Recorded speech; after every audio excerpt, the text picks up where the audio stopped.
नई नई शादी के बाद पूजा अपने दिल में हजारों सपने लेकर अपने ससुराल आती है। उसकी आंखों में प्यार, भरोसा और एक खूबसूरत भविष्य की तस्वीर होती है। लेकिन उसे बिल्कुल भी अंदाजा नहीं होता कि जिस इंसान को उसने अपना जीवन साथी चुना है वही उसकी जिंदगी को एक डरावना सपना बना देगा। कहानी की शुरुआत होती है कमलेश से, जो इस घर की बड़ी बहू है। एक जिम्मेदार, समझदार और परिवार को जोड़ कर रखने वाली औरत। घर का हर काम, हर जिम्मेदारी, सब कुछ वो संभालती है। उसकी एक प्यारी सी बेटी है, पिंकी। एक दिन पिंकी बाहर खेल रही होती है, तभी अचानक उसकी नजर अपने चाचा अरुण पर पड़ती है, जिसे कुछ गुंडे बेरहमी से पीट रहे होते हैं। ये देखकर पिंकी डर जाती है और वो भागते हुए घर के अंदर जाती है और कहती है, मम्मी मम्मी, चाचू को बाहर कुछ लोग मार रहे हैं। इतना सुनते ही कमलेश का चेहरा बदल जाता है। वो बिना एक सेकंड गवाए बाहर दौड़ पड़ती है। अपने देवर को इस हालत में देखकर उसकी आंखों में आग भर जाती है और फिर बिना अपनी जान की परवाह किए वो उन गुंडों पर टूट पड़ती है। एक एक करके सबको पीटना शुरू कर देती है।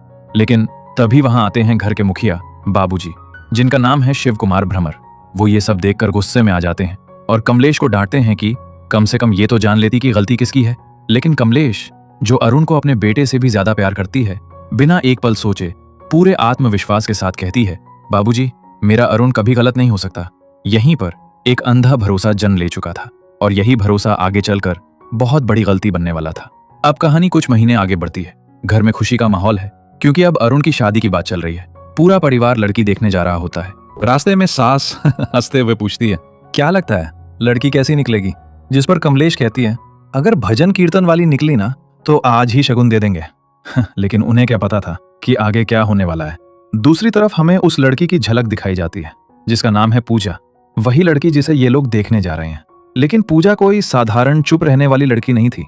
उसने इंग्लिश लिटरेचर में बीए किया हुआ था और उसकी सोच काफी खुली और मॉडर्न थी।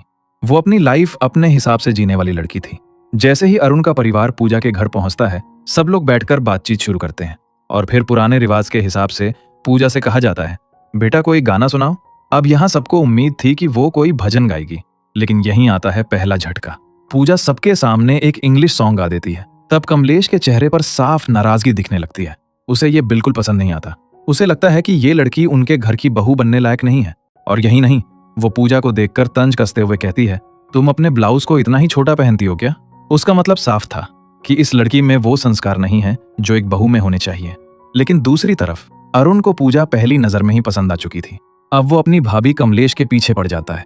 बार बार मनाता है, समझाता है और आखिरकार गिड़गिड़ाकर उसे मना ही लेता है और फिर रिश्ता पक्का हो जाता है। सब कुछ इतनी जल्दी होता है कि देखते ही देखते रिंग सेरेमनी भी हो जाती है। पूजा की उंगली में अरुण के नाम की अंगूठी पहना दी जाती है और दोनों की सगाई धूमधाम से पूरी हो जाती है।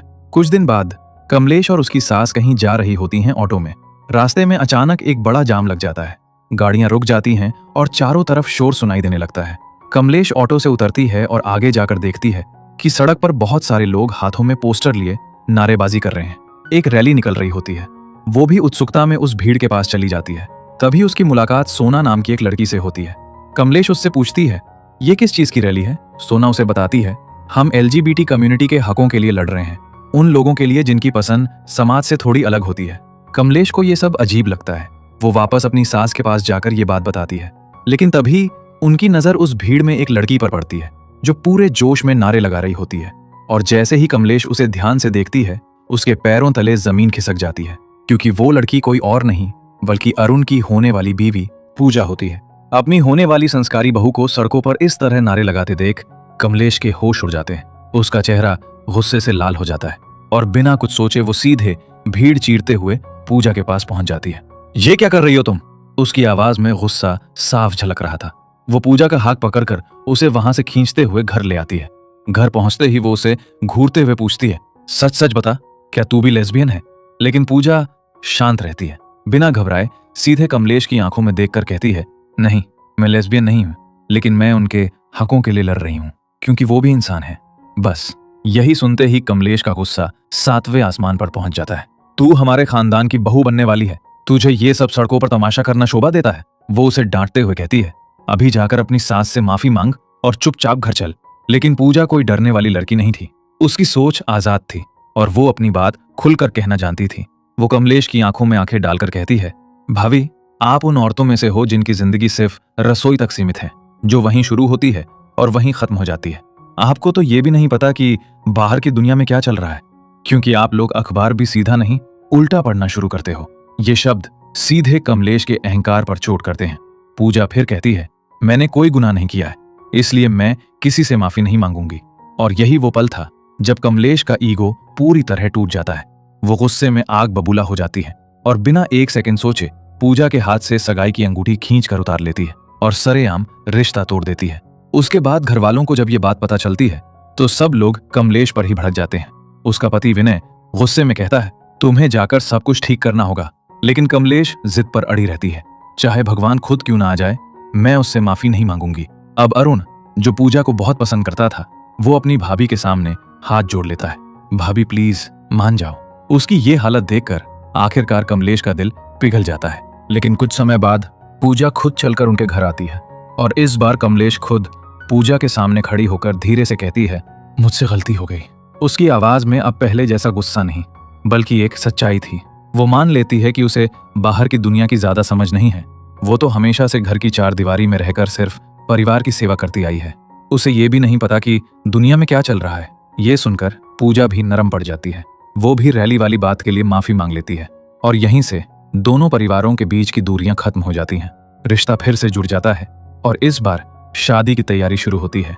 घर में खुशी का माहौल, ढोल नगाड़े, रस्में, सब कुछ धूमधाम से होता है। लेकिन इसी खुशी के बीच एक अनदेखा तूफान भी धीरे धीरे करीब आ रहा था। जिस दिन शादी होती है उसी दिन पूजा की तबीयत ठीक नहीं होती। उसे तेज बुखार होता है, सिर घूम रहा होता है, शरीर टूट रहा होता है। उसकी दोस्त सोना उसे दवा देती है, संभालती है। फिर भी पूजा हिम्मत करके सारी रस्में पूरी करती है। मांग में सिंदूर, 7 फेरे और शादी पूरी हो जाती है। अब आती है वो रात जिसे हर लड़की अपनी जिंदगी की सबसे खूबसूरत रात मानती है, सुहाग रात। लेकिन क्या सच में ये रात खूबसूरत होने वाली थी? फिर अरुण कमरे में आता है, हल्की फुल्की बातें करता है और फिर धीरे धीरे पूजा के करीब आने लगता है। लेकिन यहाँ पूजा की हालत बहुत खराब होती है। वो दर्द और बुखार से पहले ही टूट चुकी होती है।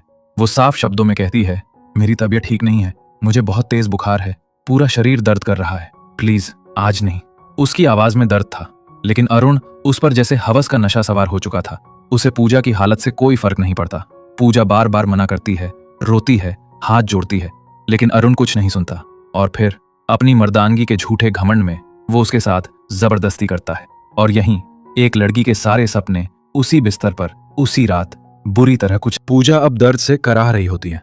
उसकी आंखों से आंसू रुकने का नाम नहीं लेते। उसका पूरा शरीर जैसे टूट चुका था और दिल, वो तो पहले ही बिखर चुका था। दूसरी तरफ अरुण ऐसे बिहेव करता है जैसे कुछ हुआ ही ना हो। वो उसे चुप कराने की कोशिश करता है और बड़े हक से कहता है, अरे मैं तुम्हारा पति हूं, ये सब तो मेरा हक है, शादी के बाद ये सब नॉर्मल होता है। ये शब्द किसी हथौड़े की तरह पूजा के दिल पर गिरते हैं और फिर उसके अंदर दबा हुआ दर्द एक चीख बनकर बाहर आता है। वो रोते हुए कांपती आवाज में कहती है, तुमने मेरा रेप किया है। ये सुनते ही अरुण कुछ पल के लिए सन्न रह जाता है, लेकिन यहाँ उसे शर्म नहीं आती, बल्कि उसकी झूठी मर्दानगी को ठेस पहुंचती है। उसका चेहरा गुस्से से भर जाता है और वो चिल्लाकर कहता है, अगर तुझे लगता है मैंने गलत किया है तो जा, सबको जाकर बता दे। और इतना कहकर वो निर्दयता से पूजा को कमरे से बाहर निकाल देता है। पूजा बिखरे कपड़ों में, आंसुओं में डूबी हुई धीरे धीरे बाहर आती है। वो चाहती तो सबको सच बता सकती थी, लेकिन तभी उसके घर की औरतों की बातें सुनाई देती हैं। कमलेश कह रही होती है, औरतें बम फटने से नहीं डरती, जितना घर में तमाशा होने से डरती हैं। ये लाइन पूजा के दिल में तीर की तरह लगती है। वो वहीं रुक जाती है और सोचती है कि अगर उसने आज आवाज उठाई तो उसे इंसाफ नहीं मिलेगा, बल्कि उसी की इज्जत सरेआम उछाली जाएगी। और बस यही डर, यही समाज उसे तोड़ देता है।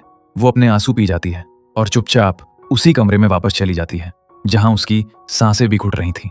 लेकिन उसके दिल के किसी कोने में अभी भी एक उम्मीद बाकी थी कि शायद अरुण को अपनी गलती का एहसास हुआ होगा, शायद वो माफी मांगेगा।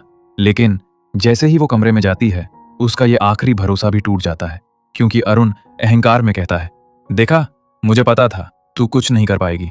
और फिर उसे और नीचा दिखाने के लिए वो उसी रात एक बार फिर उसके साथ जबरदस्ती करता है। पूजा अब पूरी तरह टूट चुकी थी। वो बिस्तर पर ऐसे पड़ी रहती है जैसे एक जिंदा लाश। अगली सुबह कमलेश पूजा कर रही होती है और तभी उसकी नजर छत पर खड़ी पूजा पर पड़ती है। पूजा का चेहरा खाली था, आंखें सूनी, जैसे वो कहीं खो गई हो। ये देखकर कमलेश चौंक जाती है। वो तुरंत ऊपर दौड़ती है और उसके पास जाकर पूछती है, क्या हुआ, सब ठीक है ना? और बस ये सुनते ही पूजा रो पड़ती है। उसकी आवाज कांप रही होती है। मुझे मुझे अपने घर जाना है। कमलेश समझ जाती है कि कुछ तो बहुत गलत हुआ है, लेकिन अभी वो कुछ पूछती नहीं। वो उसे नीचे लाती है, तैयार करवाती है और फिर रसोई में लेकर जाती है, क्योंकि इस घर का एक रिवाज था, नई बहू को पहली रसोई करनी होती है। पूजा अपने टूटे हुए मन के साथ वो रस्म भी पूरी करती है। हर पल उसके लिए भारी था, लेकिन वो चुपचाप सब करती जाती है।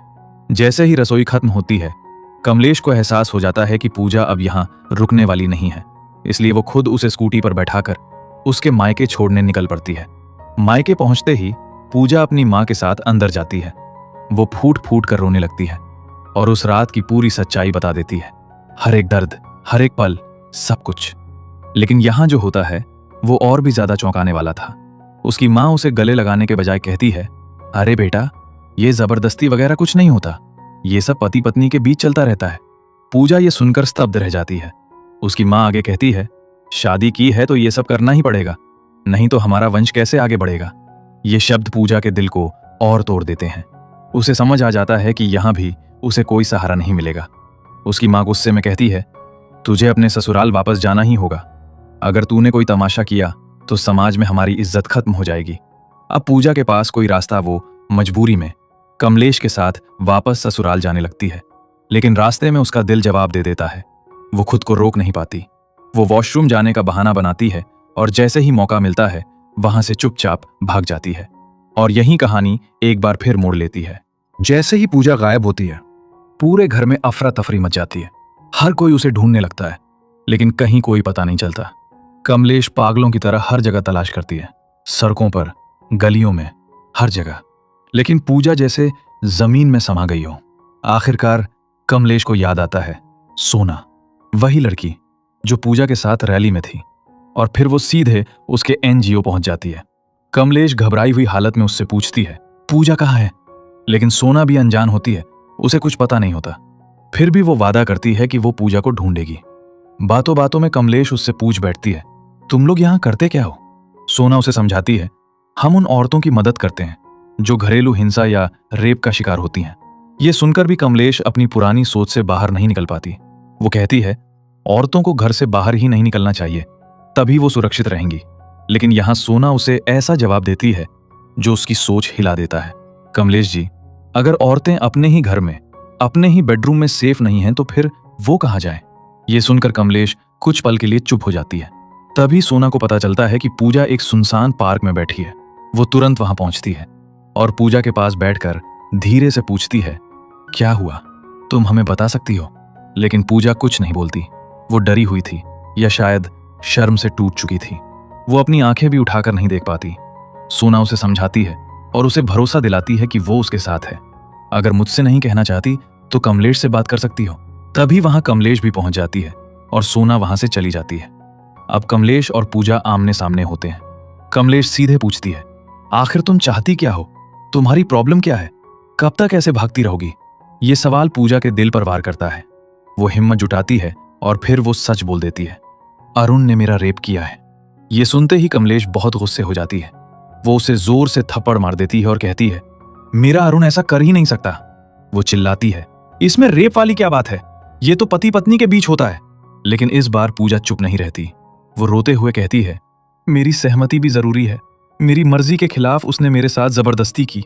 और यहीं पहली बार कमलेश के सामने सच खड़ा हो चुका था। उस पल माहौल पूरी तरह बदल चुका था, क्योंकि जो सच अभी अभी सामने आया था वो इतना भारी था कि उसे तुरंत स्वीकार करना मुश्किल था। कुछ देर के लिए जैसे सब कुछ थम जाता है, लेकिन फिर कमलेश खुद को संभालती है और पूजा को लेकर वापस घर आती है। घर पहुंचने के बाद बाबूजी उसे समझाने की कोशिश करते हैं। वो कहते हैं, हमने ये नाम बहुत मेहनत से कमाया है, इसे बदनाम मत करो। अगर कोई दिक्कत है तो हम बैठकर सुलझा लेंगे। घर छोड़कर भागने से कुछ हल नहीं निकलेगा। उनकी बातों में एक दबाव था, एक डर था, समाज का डर, इज्जत का डर, और यही डर हर बार सच्चाई को दबा देता है। पूजा चुप रहती है, लेकिन उसके अंदर तूफान चल रहा था। बात वहीं खत्म कर दी जाती है जैसे कुछ हुआ ही नहीं। लेकिन कमलेश के मन में अब एक सवाल बार बार उठ रहा था, क्या सच में अरुण गलत हो सकता है? यही सोचकर वो अपने पति विनय से पूछती है, कुछ साल पहले अरुण की कुछ लड़कों से लड़ाई हुई थी, वो क्यों हुई थी? विनय इसे हल्के में लेते हुए कहता है, कॉलेज में ऐसी लड़ाइयां होती रहती हैं। लेकिन कमलेश संतुष्ट नहीं होती। वो कहती है, मैंने उसे पाला है, अगर उसने कुछ गलत किया है तो कहीं ना कहीं मेरी भी जिम्मेदारी है। लेकिन फिर वो बात को टाल देती है, जैसे खुद से ही बचना चाह रही हो। फिर अगले दिन कमलेश जब छत में कंबल सुखा रही होती है, तभी उसकी बेटी पिंकी उससे पूछती है, मम्मी ये एआई क्या होता है? कमलेश को इसके बारे में कुछ पता नहीं होता, वो चुप रह जाती है। तभी पड़ोस की एक औरत समझाती है, एआई मतलब जब कंप्यूटर इंसानों की तरह सोचने और समझने लगता है। ये सुनकर कमलेश हैरान रह जाती है और तभी उसे याद आता है कि पूजा ने भी कुछ ऐसा ही शब्द बोला था, कंसेंट। अब ये शब्द उसके दिमाग में घूमने लगता है और उसी उलझन में वो सीधे सोना के पास पहुंच जाती है। वो उससे पूछती है, ये कंसेंट क्या होता है? और यहाँ पहली बार उसे एक सच्चाई समझ में आती है। सोना कहती है, कंसेंट मतलब किसी भी चीज के लिए सामने वाले की साफ सहमति। अगर सामने वाला तैयार नहीं है तो कुछ भी करना गलत है। वो आगे कहती है, हमारी बॉडी पर हमारा हक होता है और कोई भी जबरदस्ती नहीं कर सकता। ये सुनकर कमलेश के चेहरे के हाव भाव बदलने लगते हैं, जैसे उसे पहली बार कुछ समझ आ रहा हो और आंखों से पर्दा हट रहा हो। और यहीं से उसकी सोच धीरे धीरे बदलने लगती है। अब कहानी और भी गहरी हो चुकी थी और सच्चाई धीरे धीरे सबके सामने आने वाली थी। इसके बाद परिवार वाले पूजा और अरुण को हनीमून पर भेज देते हैं, शायद ये सोचकर कि सब कुछ ठीक हो जाएगा। लेकिन क्या सच में ऐसा होने वाला था? हनीमून पर पहुंचकर पूजा एक आखिरी कोशिश करती है। वो हाथ जोड़कर अरुण से कहती है, जो कुछ हुआ उसे भूल जाते हैं। क्या हम एक नई शुरुआत नहीं कर सकते? क्या हम पहले अच्छे दोस्त बन सकते हैं? उसकी आंखों में उम्मीद थी, लेकिन सामने खड़ा इंसान अब भी वही दरिंदा था। अरुण उसकी एक भी बात नहीं सुनता और फिर उसे बिस्तर पर पटक कर एक बार फिर उसके साथ जबरदस्ती करता है। और इस बार पूजा के अंदर बची आखिरी उम्मीद भी मर जाती है। उसके बाद पूजा की जिंदगी पूरी तरह बदल चुकी थी। वो अब एक जिंदा लाश की तरह जी रही थी। हर रात अरुण उसे अपना शिकार बनाता था और वो हर बार टूटती जाती थी। एक रात खुद को बचाने के लिए पूजा झूठ बोलती है, मुझे पीरियड्स हो रहे हैं। लेकिन अरुण इतना गिर चुका था कि उसे इस पर भी भरोसा नहीं होता।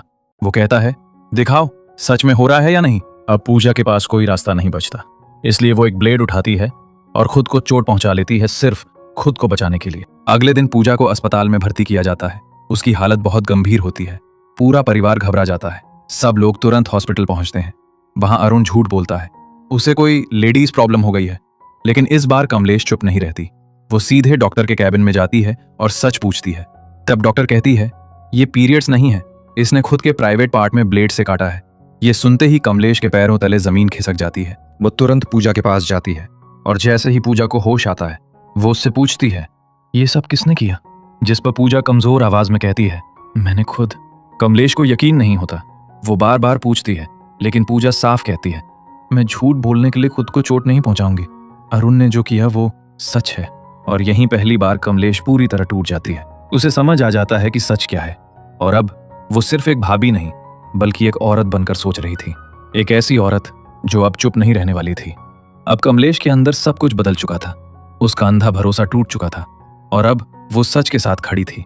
वो पूजा के पास बैठकर उसका हाथ पकड़ती है और कहती है, जिस जिसका इसमें हाथ है उसे सजा मिलेगी, चाहे वो मैं ही क्यों ना हूं। ये सिर्फ एक वादा नहीं था, ये एक औरत की जागी हुई आवाज थी। कुछ समय बाद अस्पताल में अरुण आता है और बड़े ही बेशर्म से पूछता है, मेरी पत्नी कैसी है? क्योंकि उसे सिर्फ अपनी जरूरतों की चिंता होती है। जब उसे पता चलता है कि पूजा को डिस्चार्ज कर दिया गया है तो वो डॉक्टर से मिलने जाता है और जो सवाल पूछता है वो उसकी सोच को पूरी तरह बेनकाब कर देता है। मैं अपनी वाइफ के साथ फिर से कब फिजिकल रिलेशन बना सकता हूँ? डॉक्टर पहले समझ नहीं पाती, लेकिन जैसे ही उसे पता चलता है कि ये पूजा का पति है, वो भड़क उठती है। तुम्हारी वजह से उसने खुद को नुकसान पहुंचाया और तुम्हें अभी भी वही सब चाहिए, और तुरंत गार्ड बुलाकर उसे बाहर निकलवा देती है। ये सुनकर पहली बार अरुण के अंदर डर पैदा होता है। उसे एहसास होता है कि उसकी वजह से पूजा अपनी जान भी ले सकती थी और वो घबराकर घर की तरफ भागता है। दूसरी तरफ कमलेश पूजा को लेकर घर लौटा। वो चाहती तो सीधे पुलिस के पास जा सकती थी, लेकिन वो पहले परिवार से बात करना चाहती है। वो कहती है, पहले पिताजी से बात करेंगे, अगर जरूरत पड़ी तो पुलिस भी आएगी। कुछ देर बाद अरुण घर पहुंचता है, लेकिन उसे पूजा से मिलने नहीं दिया जाता क्योंकि घर में मुंह दिखाई की रस्म चल रही होती है। लेकिन वो पीछे के रास्ते से अंदर जाता है। तभी कमलेश उसके सामने आती है और पहली बार खुलकर कहती है, तूने जो किया है उसकी सजा तुझे मिलेगी, तू जेल जाएगा। तब अरुण हंसते हुए कहता है, वो मेरी पत्नी है, ये मेरा हक है। फिर फंक्शन खत्म होने के बाद कमलेश पूरे परिवार के सामने सच बता देती है। अरुण ने पूजा के साथ जबरदस्ती की है। घर में सन्नाटा छा जाता है, लेकिन बाबूजी के कहने पर अरुण सिर्फ माफी मांग लेता है और मामला वहीं खत्म करने की कोशिश की जाती है। लेकिन इस बार पूजा और कमलेश चुप नहीं रहती। कमलेश अकेले में बाबूजी से कहती है, हम भी इस घर की बहुएं हैं, हमारी बात भी सुनी जानी चाहिए। वो साफ कहती है कि अगर गलती हुई है तो सजा भी मिलनी चाहिए, लेकिन बाबूजी मना कर देते हैं और कहते हैं कि इस घर में कभी पुलिस नहीं आई और ना ही आएगी। ये सुनकर कमलेश फैसला ले लेती है, अगर आप कुछ नहीं करेंगे तो हमें करना पड़ेगा। और यही वो पल था जब उसने परिवार के खिलाफ जाने का फैसला कर लिया। बाबूजी गुस्से में उन्हें घर से निकाल देते हैं। कमलेश, पूजा और पिंकी तीनों घर से बाहर आ जाती हैं, लेकिन कमलेश हार नहीं मानती। वो वापस जाकर आशीर्वाद लेती है और फिर अपनी लड़ाई खुद लड़ने निकल पड़ती है। वो अपने नाना जी के पास जाती है और पूरी बात बताती है, लेकिन वहां से भी निराशा मिलती है, क्योंकि मैरिटल रेप पर अभी कोई कानून नहीं है। ये सुनकर वो मजबूरी में दहेज का केस फाइल करती है ताकि अरुण को सजा मिल सके। केस होता है, अरुण और उसके माता पिता जेल जाते हैं, लेकिन जल्द ही बेल मिल जाती है। उसके बाद बाबूजी एक चाल चलता है, पूजा के पापा को बेहोश करके अस्पताल पहुंचा देता है ताकि मजबूरी में पूजा वापस आए। और वही होता है, वो वापस आती है और अपने पापा को देखकर पूजा टूट जाती है और आखिरकार वापस ससुराल लौट आती है। लेकिन इस बार कहानी का सबसे बड़ा मोड़ आता है। घर की दादी जो सालों से चुप थीं, वो अचानक बोल पड़ती हैं और दोनों बहुओं से कहती हैं कि अगर अब चुप रहीं तो ये सब फिर होगा। ये शब्द आग की तरह उनके अंदर फैल जाते हैं और फिर एक पूजा का आयोजन होता है जहां पूरे मोहल्ले के लोग इकट्ठा होते हैं। और यहीं पूजा अपनी चुप्पी तोड़ती है और सबके आगे कहता है कि अरुण ने मेरे साथ जबरदस्ती की है, शादी के बाद से वो मेरा रेप कर रहा है। ये सुनकर हर कोई सन्न रह जाता है। बाबूजी उसे चुप कराने की कोशिश करता है, लेकिन इस बार कमलेश सब औरतों को रोकती है, अगर हम आज नहीं बोलेंगे तो ये सब चलता रहेगा। तभी अरुण गुस्से में आगे आता है और पूजा को थप्पड़ मारने की कोशिश करता है, लेकिन इस बार कमलेश उसका हाथ पकड़ लेती है और उसे जोरदार थप्पड़ मारती है और कहती है कि अब फैसला सिर्फ कोर्ट नहीं बल्कि समाज भी करेगा। और वहीं सबके सामने फैसला सुनाती है, आज से अरुण के सारे हक खत्म। वो पूजा के पैर छूकर माफी मांगेगा। वो आगे कहती है, आज के बाद इस घर की कोई औरत तुझसे रिश्ता नहीं रखेगी, तू किसी रस्म में शामिल नहीं होगा, यहां तक कि मेरी बेटी की शादी में भी नहीं। ये सुनकर अरुण का सारा घमंड टूट जाता है। वो रोने लगता है, पूजा के पैरों में गिरकर कहता है, मुझे माफ कर दो, मैं बदल जाऊंगा। लेकिन इस बार पूजा बदल चुकी थी। वो पीछे हटती है और कहती है, सिर्फ सॉरी बोलने से जख्म नहीं भरते। और फिर वो आखिरी बात कहती है, आज भले ही इस देश में मैरिटल रेप का सख्त कानून नहीं है, लेकिन जिस दिन होगा पहला केस मैं तेरे खिलाफ करूंगी और उस दिन का इंतजार करूंगी। और इसी के साथ ये मूवी यहीं पर खत्म होती है।